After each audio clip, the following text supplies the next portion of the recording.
Allah sayang kita ini orang Islam. Tidak ada umat yang disayang Allah seperti sayangnya Allah kepada umat Islam. Bagaimana wujud sayangnya Allah? Orang Islam, kau terpelihara dari barang haram. Jangan kau makan barang haram. Maka Allah hadirkan Ramadan. 1 bulan kalian tidak makan barang haram. Mana ada umat dikasih puasa 1 bulan? Hanya umatnya Rasulullah. Kenapa? Karena Allah tidak mau kalian makan barang haram. Ramadan, Pak, jangankan yang haram, halal saja mampu kita tahan. Saya ulang, jangankan yang haram, halal saja mampu kita tahan. Contoh, air putih halal atau haram? Halal atau haram? Jam 12 siang Ramadan? Oh, offside kok, bos. Dia bilang mahasiswaku, bagaimana kalau kumur-kumur, Ustaz? Batal.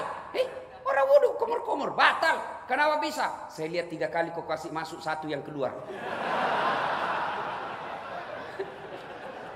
Coba tuh, luar biasa. Bapak-bapak, istri di rumah halal atau haram?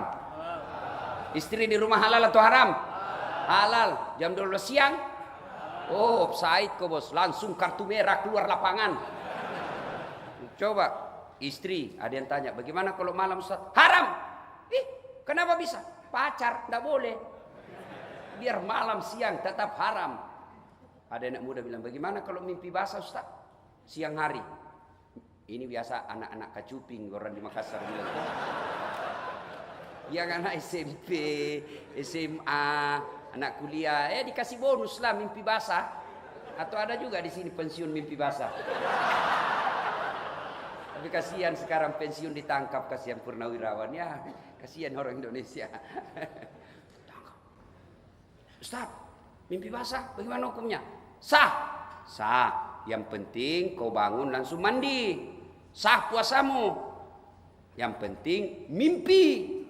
Kalau kau kreatif sendiri, batal.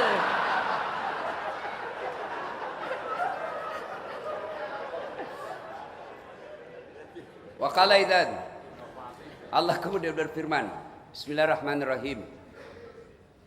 Ya ayyuhalladzina amanu dukhulu fis-silmi kaffatan wa la tattabi'u khutuwatis syaitan innahu lakum adu mubin.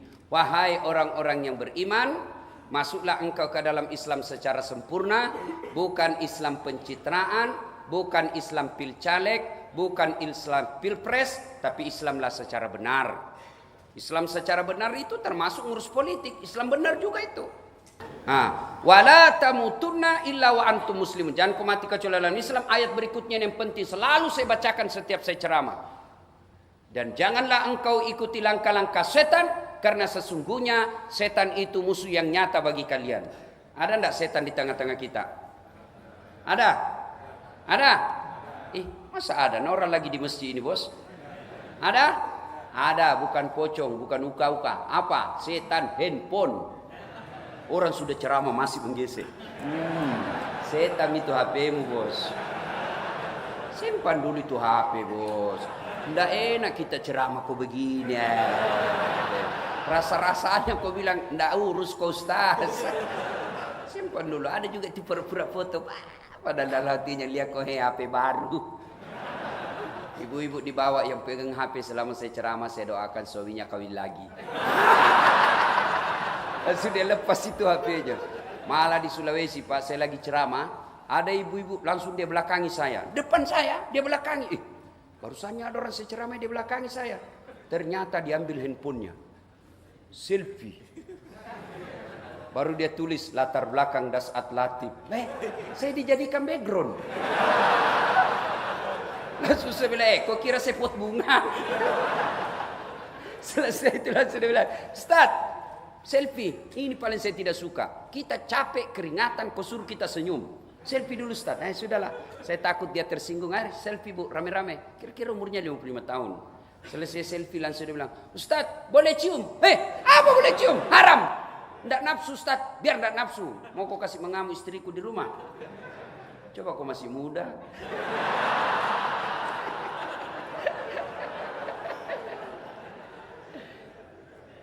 Apalagi setan yang ada di tengah-tengah kita. Bantal. Bukan tanya itikaf. Bawa karpet, bawa bantal. Pergi aja kau itu pindah tempat tidur, bos. Bos, ini itikaf sekali setahun, bos. 27 Ramadan, biar kau nangis-nangis besok ndak ada lagi. Ini hanya sekali setahun. Allah kasih kau tidur selain ini, tidur mako. Terserah, biar kalian mau. Kalau sudah lewat masamu, hilang. Maka jangan sia-siakan waktu ini. Jumhur ulama, mayoritas ulama berpendapat jatuhnya Lailatul Qadar malam 27 Ramadan. Inilah malamnya. Biar kalian soleh, biar kalian alim, biar kalian kuat puasa, biar kalian kuat tadarus, tapi habis kau punya jatah hidup, hilang waktumu. Kurang apa guru kita Arifin Ilham? Cerdas, istiqamah membela umat Islam, tidak pernah lalai dalam memperjuangkan hak-hak Islam. Sudah jatah hidup habis, tidak ada lagi di tengah-tengah kita. Allah masih pinjamkan umur, manfaatkan, bos. Berdoa kau di malam ini, minta apa yang kamu mau. Adik-adik minta, saya susah cari lapangan kerja, maka kau mintalah malam ini. Saya susah cari jodoh, maka mintalah malam ini. Ya, minta, inilah tugas kita. Datang malam ini, insya Allah. Berdoa sebaik-baiknya supaya Allah cepat kabulkan doa. Ada rahasianya. Ini ada rahasianya. Kan sama kita, Pak, ngirim ke Sulawesi. Kan ada caranya. Ada yang paket 1 hari sampai. Ada yang paket sudah 3 kali lebaran tidak sampai-sampai. Ya, jadi begini. Ada juga caranya. Bagaimana caranya? Saya sampaikan kisah. Ini kisah pernah diceritakan oleh Rasulullah Muhammad SAW kepada Abdullah bin Umar, anak Umar bin Khattab. Rasulullah bercerita bahwa suatu ketika terjadi perjalanan. 3 orang pemuda. 3 orang pemuda ini melakukan musafir karena tiba malam hari mereka kemudian tidur. Tidurnya karena waktu itu tidak ada penginapan, tidur dalam gua. Nah, begitu tidur, tanpa sepengetahuan mereka tertutup pintu gua. Mereka bangun, mati nih kita. Tertutup pintu. Ayo dorong. Ya dorong. Dorong masing-masing. 1, 2, 3. Kerahkan kekuatan. Tidak terbuka. Dorong lagi. Tidak tergoyang. Ketiga kalinya. 1, 2, 3. Tidak ada pup. Tidak. Ini variasi kan tengah malam. Kalau terlalu serius. Harus sedikit ada variasi. Tengah malam, Pak. Akhirnya dia berkata, tidak bisa kita keluar ini. Kita sudah ikhtiar, sudah upaya, tidak ada lagi. Kita minta tolong kepada Allah. Ya Allah, saya pernah mempunyai pegawai. Ketika tiba saatnya gajian, ternyata pegawaiku pergi merantau. Aku simpan duitnya. Kubelikan kambing dari 1 ekor. Kambing hamil, perempuan, betina, hamil, tidak ada suaminya. Namanya kambing. Kambing, hamil, tidak ada suaminya. Kambing. Tapi sekarang banyak juga cewek mau saingan sama kambing. Tidak ada suaminya hamil. Beleng-beleng. Nikah kau baik-baik, bos. Sudah. Lalu ketika jumlahnya sudah ratusan ekor, datang yang punya pegawai. Pegawaiku, Tuan, mana gajiku? Itu ambil itu kambing 1 lapangan. Maksudnya kambingmu semua itu, ambil itu. Maksudnya apa? Saya pelihara itu, uangmu saya belikan kambing, beranak pinak, itu semua kambingmu. Diambil semua kambingnya, Pak, tidak satu pun tersisa. Diambil semua. Ini juga kurang ajar, simpan ke 1. Diambil semua. Lalu dia ingat kebaikannya. Ya Allah, apabila memelihara amanah adalah kebaikan di sisimu, saya mohon kepadamu ya Allah, balaslah kebaikanku ini dengan mengabulkan doaku. Bismillahirrahmanirrahim. Dorong. Gerak semua, Pak. Alhamdulillah mereka bisa keluar. Setelah keluar sujud syukur, dilanjutkan perjalanan. Nah, apa hikmah dan iktibar pelajaran dari kisah ini? 1, ternyata tidak ada manusia yang tidak ada masalahnya. Ayo, ada enggak di sini manusia yang tidak ada masalahnya? Hah? Ada di sini manusia yang tidak ada masalahnya? Ini muka-muka penuh masalah semua saya lihat ini. Ayo, tidak ada orang tidak ada masalahnya. Adik-adik mahasiswa, apa masalahmu dulu waktu kuliah? Saya mau sarjana, Ustaz. Sudah sarjana selesai masalahmu? Tidak, saya mau kerja, Ustaz. Sudah kerja selesai masalahmu? Tidak, saya mau jadi kepala bagian, Ustaz. Sudah jadi kepala bagian, selesai masalahmu. Mau jadi kepala dinas dong. Sudah jadi kepala dinas, selesai. Tidak, mau jadi sekda. Sudah jadi sekda, selesai masalahnya. Tidak, mau jadi bupati. Sudah jadi bupati, selesai masalahnya. Mau 2 periode dong. Meskipun keadaan curang. Ayo, tidak ada orang tidak ada masalahnya. Semua orang punya masalah. Adik-adik mahasiswa, apa masalahnya setelah kerja? Mau nikah? Selesai masalahmu setelah nikah? Tidak. Mau punya rumah? Sudah punya rumah, selesai masalahnya? Tidak. Mau punya anak? Sudah punya anak, selesai masalahnya? Mau 2 dong, 1 laki-laki, 1 perempuan. Selesai itu masalahnya? Tidak. Apalagi? Mau punya apa? Mau punya mobil. Sudah punya mobil, selesai masalahnya? Tidak. Langsung jelek lagi dilihat istrinya. Mau kawin lagi.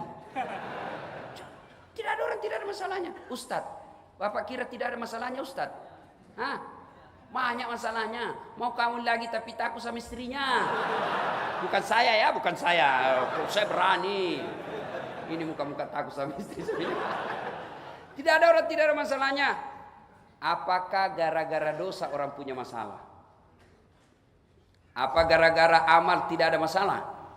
Kalau gara-gara dosa tidak ada masalah, maka demi Allah, mestinya Rasulullah, manusia mulia, manusia suci, mestinya tidak ada masalahnya. Apa Nabi tidak ada masalah? 6 bulan dalam kandungan sudah wafat bapaknya. Keluar dari kandungan lahir, baru 3 hari sudah diambil ibu susunya. Keluar dari ibu susunya 4 tahun, usia 6 tahun, diambil ibunya, pergi ziarah kubur di desa bernama Afwa, wafat ibunya beliau.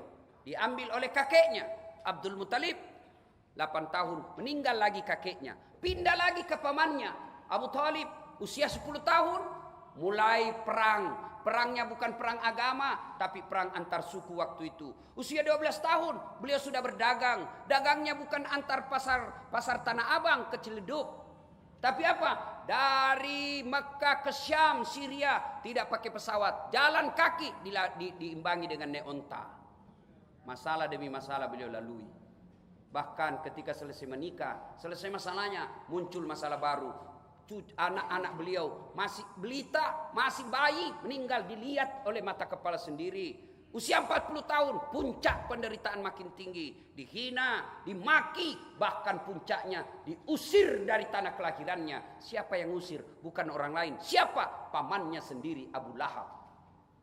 Sampai di Madinah, selesai masalahnya. Makin banyak masalah. Perang demi perang dilalui.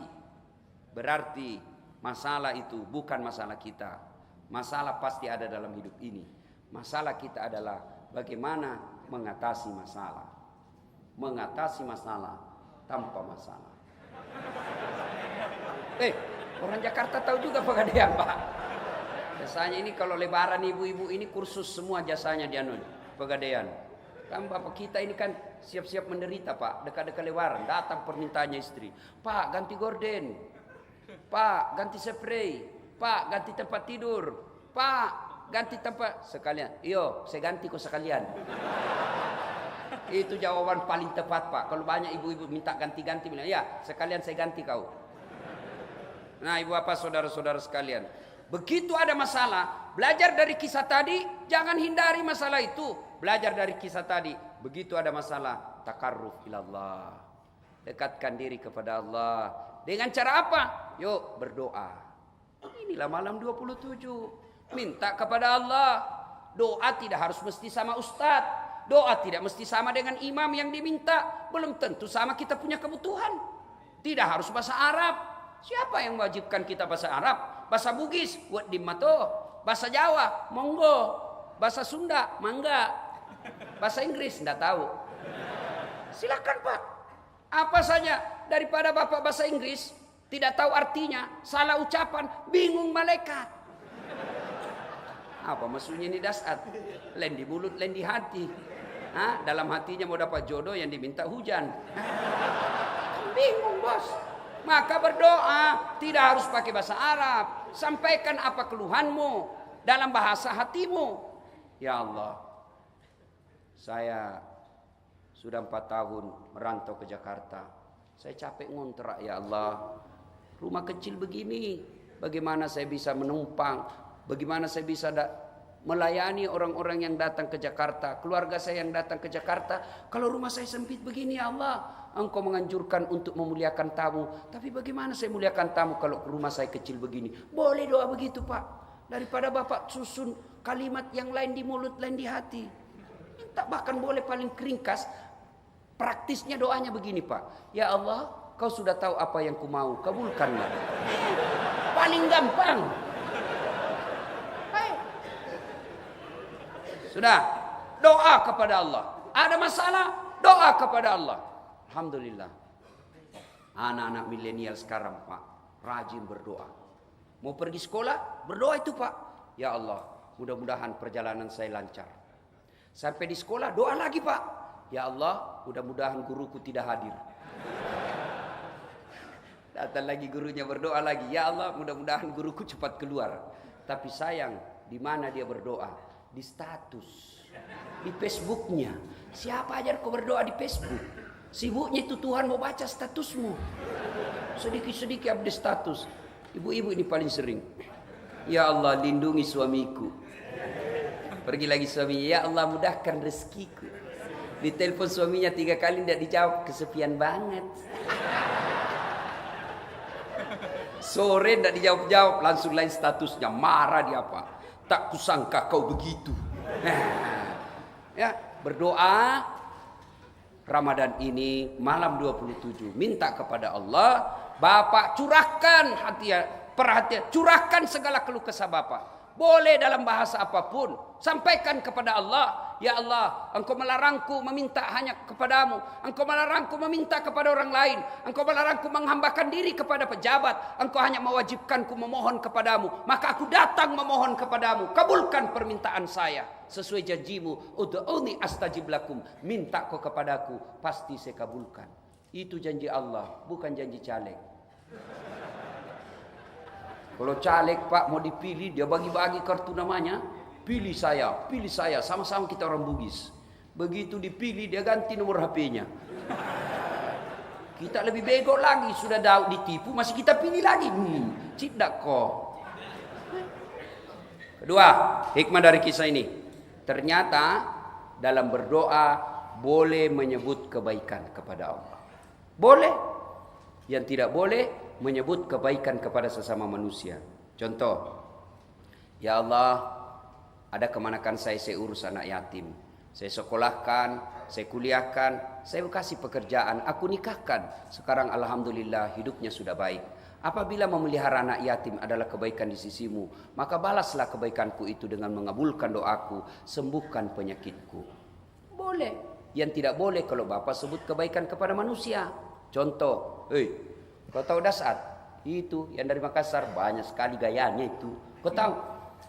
Saya itu kasih jadi ustaz. Kalau bukan dia, nah kalau bukan saya, ndak ada papanya itu anak. Ini. Itu dosa, bos. Jangan. Kalau menyebut kebaikan kepada manusia, tidak boleh. Kepada Allah, boleh. Yang ketiga, hikmah dari kisah ini. 3 kebaikan yang membuat doa mustajab. Apa itu? 1, birrul walidain. Berbuat baiklah kepada kedua orang tua. Adik-adik sekalian, kalian mau sukses dunia, muliakan saja orang tuamu. Tidak ada jaminan kau pintar bahasa Inggris, hidupmu baik. Tidak ada jaminan kau pandai bahasa ini dan segalanya, kau hidupmu baik. Tapi kalau kau muliakan orang tuamu, jaminannya Al-Quran. Allah jelaskan, muliakan orang tuamu. Ridallah fi ridal walidain. Ridanya Allah tergantung ridanya orang tua. Murkanya Allah tergantung murkanya orang tua. Maka kalian mau sukses pekerjaanmu, muliakan orang tuamu. Ini mau lebaran nih Pak. Kalau Bapak masih ada rezeki, ada waktu pulang kampung. Coba lihat bagaimana gembiranya orang tua kita di kampung. Dia tahu anaknya mau datang, dia bikin makanan paling enak untuk anaknya. Bahkan dia bilang sama istrinya, bapak kita kadangkala, ibu kita ngomong, mau dia makan suaminya. Jangan, anakmu belum datang. Ini masak untuk anakmu ini, bukan untuk kamu. Itu ibu kita. Coba, lalu kita apa mau pulang? Langsung, tiket mahal Ustaz. Siapa suruh kau pilih?